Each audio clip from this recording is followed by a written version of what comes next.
Break के बाद स्वागत है आपका नए भारत की नई उड़ान। और प्रधानमंत्री नरेंद्र मोदी भी वैज्ञानिकों का धन्यवाद करते हुए, उनको बधाई देते हुए, उनकी पीठ थपथपाते हुए नजर आ रहे हैं। डॉक्टर सुरेंद्र जी, ये जो कदम है, इसके आगे अभी कितने और कदम भारत को उठाने होंगे? अभी कितने और स्टेप्स बाकी हैं गगनयान को पूरा करने के लिए? देखिए, मेरी राय में ये मोस्ट इम्पोर्टेंट कदम है जो सेफ्टी से रिलेटेड है। लेकिन पैरेलल एक्टिविटीज बहुत की जा रही हैं।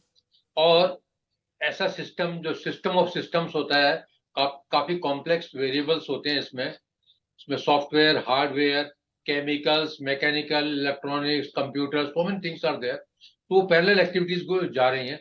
ये पहले एक्टिविटी है, दूसरी एक्टिविटी इसके बाद में करेंगे। और जो 2024 में हो सकता है कि जैसा मैं सोच रहा हूँ और जैसा कि मैंने सुना है कि एक पूरा एज इट इज मॉड्यूल जाएगा।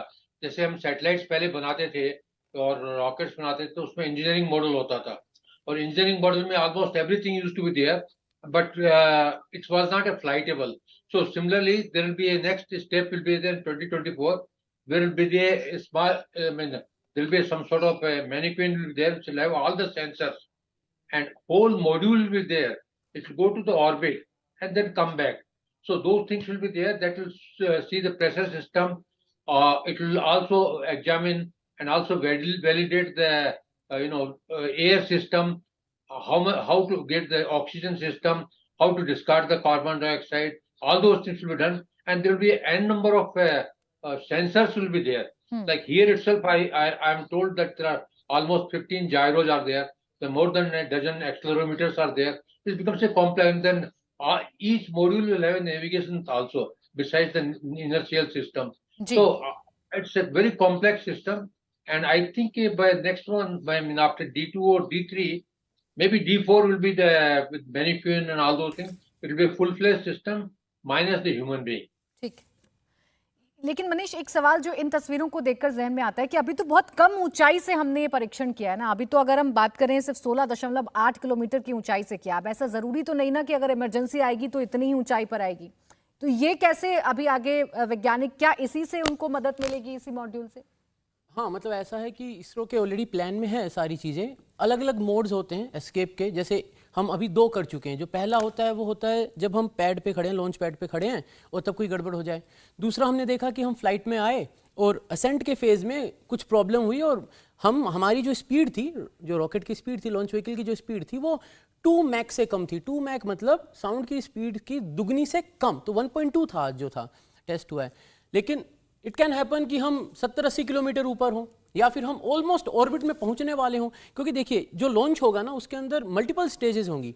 अब मैं एक एग्जांपल देता हूं। रोस्कोसमोस सोवियत्स के टाइम में 1983 में एक लॉन्च व्हीकल खड़ा था, तैयार था, उसके अंदर कॉस्मोनॉट्स बैठे थे और फ्यूल लीकेज हो गया और आग पकड़ ली। तो वहां पर हुआ था पैड अबॉर्ट, क्योंकि लॉन्च पैड पे उनका रॉकेट खड़ा था और उसने आग पकड़ ली थी। वो जो कॉस्मोनॉट्स निकल कर हटे, उसके 3 से 4 सेकंड बाद वहां पर गजब का एक ब्लास्ट हुआ। क्योंकि मैंने बताया ना, अनकंट्रोल्ड है तो वो बॉम्ब है, एक एक्सप्लोजिव है। फिर 2018 के टाइम में सोयूज जो इनका है, इसका रशिया का रोस्कोसमोस का, उसके अंदर फिर से एक कॉस्मोनॉट, एक एस्ट्रोनॉट थे एंड वो जा रहे थे इंटरनेशनल स्पेस स्टेशन पे। एंड फर्स्ट स्टेज में बूस्टर्स होते हैं, जैसे अपने PSLV में होते हैं, GSLV में होते हैं, ऐसे उनके सोयूज में जो बूस्टर्स थे, जब वो बूस्टर्स का सेपरेशन आया तो वो प्रॉपर्ली अलग नहीं हो पाए और एक झटका लगा लॉन्च व्हीकल को। लॉन्च व्हीकल अपनी ट्रेजेक्ट्री से बिगड़ गया। अब वो जो पॉइंट है, वो पॉइंट ऐसा वो कहीं भी हो सकता है ना। ये फर्स्ट स्टेज में हुआ, ऐसा सेकंड स्टेज में भी हो सकता है। तो ये जितनी भी जो ये बारीकियां हैं, ऑब्वियसली इसरो ने ये सारे ऑलरेडी इन मोड्स को लिख रखा है, प्लान में ले रखा है। यही तो होंगे जो D2 या D3 या D4 जो भी ये टेस्ट होंगे, वो सारे होंगे। जैसे कि अभी तो सर्विस मॉड्यूल के साथ अगर हमें एस्केप करना पड़े तो उसका भी टेस्ट होगा। आज सर्विस मॉड्यूल नहीं था। सर्विस मॉड्यूल से हम एस्केप करेंगे अगर, और अगर हम वापस लैंड करना चाहते हैं, वापस धरती पर आना चाहते हैं, पानी में गिराना है उसको, तो क्या रहेगी उसकी बारीकियां। और अगर हम उसको एस्केप करना चाहते हैं एक ऐसी स्टेज पे जहां पर हम ऑलमोस्ट ऑर्बिट में पहुंचने वाले, लेकिन कोई अगर एनोमली आ जाती, जैसे आज ये एनोमली ही तो थी कि कुछ गड़बड़ हो गई, हमने 11 किलोमीटर की हाइट पे अलग कर दिया। तो ये सारे सिनेरियोज हैं जो ऑलरेडी लाइंड अप हैं, ऑलरेडी ये प्लान में है और ये होंगे ही होंगे। क्योंकि देखिए, 6 सिग्मा अप्रोच यूज है। अब 6 सिग्मा की अप्रोच ये कहती है कि उस पर्टिकुलर एरर को भी टेस्ट करो जो लाखों में जिसके चांस एक बार के होने के हो। ऐसा हमने चंद्रयान 3 में भी किया था and we had that perfect landing, तो वो तो यहाँ पे भी होगी। बिल्कुल, देखिए हर एक स्टेज का परीक्षण किया जाएगा और ये परीक्षण जो है अभी लंबा चलेगा और उसके बाद फिर वो मिशन भारत कामयाब करके दिखाएगा जिस पर पूरी दुनिया की निगाहें टिकी हुई हैं। लेकिन जिस आज हमने देरी की बात अभी मनीष कर रहे थे त्यागी जी, ये देरी आखिर क्या थी और इस देरी को फिर बहुत जल्दी कवर कर लेना और तकरीबन 1 घंटे बाद फिर इसकी सफल आपको परीक्षण कर लेना, ये क्या दिखाता है? क्या इस गड़बड़ी से भी सीखा वैज्ञानिकों ने? बिल्कुल सीखा। देखिए यहाँ पे दोनों चीजें हैं कि हमने 5 सेकंड पहले जो गड़बड़ी थी उसको डिटेक्ट कर लिया, मिशन अबॉर्ट कर दिया और घंटे भर में ही उसको रेटिफाई कर दिया, मतलब ठीक कर दिया और again we are back to action. तो ये शो करता है क्योंकि जो पूरा हमारा सिस्टम जो डिज़ाइन हुआ है ये पूर्णतः भारतीय है, इंडिजिनस है और हमारा इसरो का हर एक साइंटिस्ट, इंजीनियर या वैज्ञानिक पूरे उस सिस्टम की रग रग से वाकिफ़ है कि कहाँ गलती हो सकती है या हुई, इमीडिएटली उसको पकड़ लिया। बिकॉज मैं खुद इस बात से हैरान था कि सुबह मुझे लगा कि शायद अब ये टल गया मिशन जो है, अगर अबॉर्ट हुआ है तो क्योंकि सुबह यही बोला था कि हम विल इन्फॉर्म कि कब होगा नेक्स्ट जो ट्रायल, तो लेकिन घंटे भर बाद ही उसका सफल कहें कि मिशन का जो वो टेस्टिंग था वो हुआ। तो ये अपने आप में एक हमारी साइंटिफिक कैपेबिलिटी का प्रूफ है as far as space technology is concern. तो मुझे really I am feeling very proud of our entire scientific community who has been part of this mission कि इतनी जल्दी उस प्रॉब्लम को आइडेंटिफाई करना, रेटिफाई करके फिर आ जाना। ठीक है ना, ऐसे होता है ना, कई बारी खिलाड़ी आपने देखा है फुटबॉल में कभी थोड़ा चोटिल हो जाते हैं लेकिन कुछ देर रेस्ट करके फिर दोबारा से खेलने लग जाते हैं। तो आज जो हुआ ये ठीक उसी तरीके का है जो हमारी साइंटिफिक कम्युनिटी की स्पिरिट, एक्सपीरियंस, एक्सीलेंस शो करता है। इसमें जैसे एक और बात मैं ऐड करूं, जो ऐसे फैक्टर्स थे जो हमारे कंट्रोल में नहीं थे, जैसे कि पहले wind speed was the issue, तो उसमें तो हमने आधी घंटा हमको पता था भाई हमारे कंट्रोल में नहीं है, तो हम थोड़ी देर बाद अटेम्प्ट लेंगे लॉन्च का। लेकिन जो साइंस और टेक्नोलॉजी से रिलेटेड, जो डिज़ाइन से रिलेटेड इशू था, उसको हमने उससे भी तेज स्पीड में रेक्टिफाई कर दिया, आइडेंटिफाई कर दिया, रेक्टिफाई कर दिया। यानी इसरो ने आज ये तो बता दिया कि जो सिस्टम है उसकी हमें बारीकियां सारी पता है, जो हमारे कंट्रोल के बाहर के फैक्टर्स हैं उनको छोड़ दो, बाकी सब कुछ जो है वो हम तुरंत आइडेंटिफाई भी कर सकते हैं। तो ये तो एक तरीके से आज है ना, वो होता है ना सोने पे सुहागा वाली बात हो गई। हम एक टेस्ट करना चाहते थे, हमने एक रोबस्टनेस का टेस्ट अपने आप ही कर लिया कि हमारा जो पूरा एल्गोरिथम है, जो हमारा जो वो ऑटोमेटिक लॉन्च सीक्वेंस जो आ जाता है, जहां पर कंप्यूटर जो ऑनबोर्ड कंप्यूटर है वो सारी चीजें कंट्रोल कर रहा होता है, वो उस बारीकी से पकड़ रहा है। अब देखिए एक और बात है, वो अपने आप नहीं पकड़ेगा, यानी ये सारी चीजें भी कहीं ना कहीं वो जो बैठे होंगे ना जब ब्रेन स्टॉर्मिंग के टाइम पे कि क्या क्या हो सकता है, क्या क्या गड़बड़ हो सकती है, कहीं ना कहीं वो सारी चीजें उसके अंदर कहीं ना कहीं तो इनपुट तो करनी होगी ना भाई। फाइनली करता है एल्गोरिथम डिजाइन कौन है, एक इंसान करता है। तो ये एक तरीके से रोबस्टनेस ऑफ आवर सिस्टम भी हो गई है।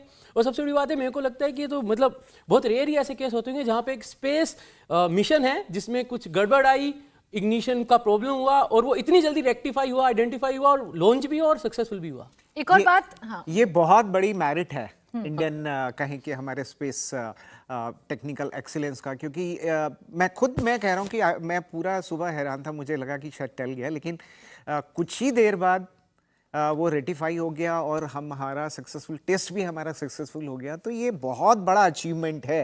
मतलब हमें लगता है कि ये तो इसरो तो रोज ही कर रहा है ये, लेकिन आज का जो ये था टेस्टिंग, और इस तरह की टेस्टिंग जैसे कि अभी मनीष भी कह रहे थे, ये पहला था। डिफरेंट हाइट्स पे होगी और जो डिफरेंट कंडीशन है, जैसे कि जो पैरामीटर मान लीजिए सडनली चेंज हो सकते हैं जो हमारे कंट्रोल में नहीं है, तो वो उसका भी जो एक्सपीरियंस है वो इन टेस्ट के ज़रिए हमको मिलेगा। इसीलिए मतलब वो नहीं है कि आज ये सक्सेसफुल हो गया तो immediately we should switch over to non man mission जो हमारा एक फाइनल से पहले होगा। हमने सक्सेसफुल इसमें हम हो गए और इसकी वाहवाही पूरी दुनिया में भी हो रही है। लेकिन एक सवाल जो कॉमन मैन के दिमाग में सबसे ज्यादा आ रहा है, जिसकी क्रू मॉड्यूल का हम जिक्र मनीष बार बार कर रहे हैं, और आपने ये बताया कि कोई खिड़की नहीं है, अंदर वो बैठे होंगे, स्क्रीन पर सब कुछ देख रहे होंगे। तो जब हमारे एस्ट्रोनॉट जाएंगे, जब क्रू मेंबर्स जाएंगे, तो कैसा माहौल अंदर मिलता है, या वो क्रू मॉड्यूल होता क्या है जिसमें बैठकर वो अंतरिक्ष में जाएंगे? देखिए जो अभी अपना जो डिज़ाइन है, तो उसके जो साइज है उसके डायमेंशन है तकरीबन 3-3.5 मैं वो मीटर। तस्वीरें आपको दिखा देती हूँ, प्लीज वो तस्वीरें जरा स्क्रीन पर डाल दीजिए ताकि मनीष आसानी से समझा पाए। ये हाँ, तस्वीरें देखिए एक बार प्लीज डाल दीजिए। हाँ जी, हाँ देखिए, तो ये जो हमें दिख रहा है ना, ये डमी क्रू मॉड्यूल है। अभी तो ये ऐसा था, ये पैराशूट्स थे वो हरे हरे रंग के दिख रहे थे, ठीक है। ये हमारा क्रू मॉड्यूल है, ये वही था जो पानी में हमें दिख रहा था। यहाँ पर ये एक खिड़की दिख रही है हमें, है ना, ये एक विंडो टाइप हमें दिख रही है। लेकिन अब इसके ऊपर वो कवर आता है जो मैं बता रहा था ना, एक कवर आ जाता है इसके ऊपर। तो इसके अंदर एस्ट्रोनॉट्स होंगे। इसके डायमेंशंस जो है ये तकरीबन ऐसा, इसका जो डायमीटर होगा तकरीबन आई थिंक 3.5 मीटर का कुछ का ऐसा इसका डायमीटर होगा। इसके अंदर एस्ट्रोनॉट्स होंगे, सामने एक स्क्रीन होगी, they will be inside it, वो इसके अंदर होंगे। इसरो ने इसकी इनसाइड विजुअल्स भी, एक प्रोटोटाइप के विजुअल्स भी उन्हें बताए थे, जहाँ पे अंदर है ना वो सीट्स कैसी लगी हुई होंगी, वो किस रिक्लाइंड पोजीशन में बैठेंगे, सामने जो स्क्रीन होगी, और इन सब के जो वर्चुअल रियलिटी के साथ एक डेमोन्स्ट्रेशन, एक ट्रेनिंग होती है। अभी जो अपने एस्ट्रोनॉट्स हैं वो एक अपना जनरल मॉड्यूल जो है वो रशिया की मदद से अपना जनरल मॉड्यूल कवर करके आए, कंप्लीट करके आए हैं। अब उनकी जो ट्रेनिंग चल रही है जिसके अंदर ये सारे पार्ट इन्वॉल्व होते हैं कि किस तरीके से कैसा हमें देखेगा, उसका जो वो इंटरफेस होता है उसके ऊपर तो एक वर्चुअल रियलिटी के साथ होता है, जहाँ पर आपको उनको मतलब उस कंडीशन में सेट कर दिया जाता है। Obviously they are not actually flying, लेकिन उनको वैसा एक फील आता है, और जहाँ पर उनसे वो कमांड्स का कैसे आप उस जो सामने का जो मॉनिटर है उसको आप कैसे, पैनल को आप कैसे उसको कंट्रोल करेंगे, वो सारा रहेगा। और अगर आपने स्पेस एक्स का ड्रैगन का कैप्सूल देखा है तो उसके अंदर आप देखेंगे कि मतलब अगर आप देखेंगे उसके अंदर, तो उसके अंदर सामने टच स्क्रीन जैसा होता है, हाथ में पैड्स होते हैं उनके पास, जो कि पूरा कंट्रोल और जो डेटा एनालिटिक्स होती है, जो भी सारे उनके पास इनपुट है, सेंसर्स के जो भी डेटा आ रहे हैं, क्या सिचुएशन है, उनकी जो ओरिएंटेशन कैसी है, तो उनकी जो सिचुएशनल पैरामीटर्स है, क्योंकि उनको वैसे बाहर नहीं दिख रहा है, वो सब सेंसर्स, जैसे ना अभी सर ने बताया था, सुनील पाल सर बता रहे थे कि इसके अंदर इतने सारे गायरोज लगे हुए हैं, इतने सारे सेंसर्स लगे हुए हैं। सब क्यों लगाए हुए हैं? क्योंकि हर एक एस्पेक्ट को हमें मल्टीपल स्टडीज हमको उसकी करनी है, हमको एक एक पैरामीटर को बहुत अच्छे से समझना है कि एक्सेलरेशन कैसा है, स्ट्रेस कितना बन रहा है, क्या सिचुएशन है, ओरिएंटेशन के ऊपर क्या फर्क पड़ रहा है। ये सारी चीजें जो है, इन सबको जब एक साथ क्यूमुलेटिव तरीके से लेके इसको एनालाइज किया जाएगा, तब जाकर हम एस्ट्रोनॉट्स को एक रियल टाइम वो सिचुएशन दे पाएंगे कि मान लीजिए अब ये डेटा सामने है और ये पैरामीटर्स आपके सामने आ रहे हैं, अब what's the next thing they have to do. Because जब फ्लाइट होगी उससे पहले ये सारी ट्रेनिंग उनकी इन हाउस होती है, जो एस्ट्रोनॉट ट्रेनिंग सेंटर वहाँ होती है। और फिजिकल फिटनेस भी चाहिए उसके अंदर सारी चीज़ें चाहिए, क्योंकि वो बहुत क्रैम्ड होता है, मतलब वो इतना खुला स्पेस नहीं होता। जब ये पूरा टोटली मैं बता रहा हूँ जो 3.5 मीटर का डायमीटर है उसका अगर टोटली, तो और उसके अंदर सारी लाइफ सपोर्ट सिस्टम भी है, सब कुछ है, उसके अंदर सीट लगी, वो बैठे हुए हैं, सामने उनके जो स्क्रीन है, टच पैड्स होंगे मोस्टली, क्योंकि अभी most recent one is the way वो टच पैड होते हैं, हाथ में पैड्स होते हैं जिसके अंदर वो सारा कंट्रोल रहता है।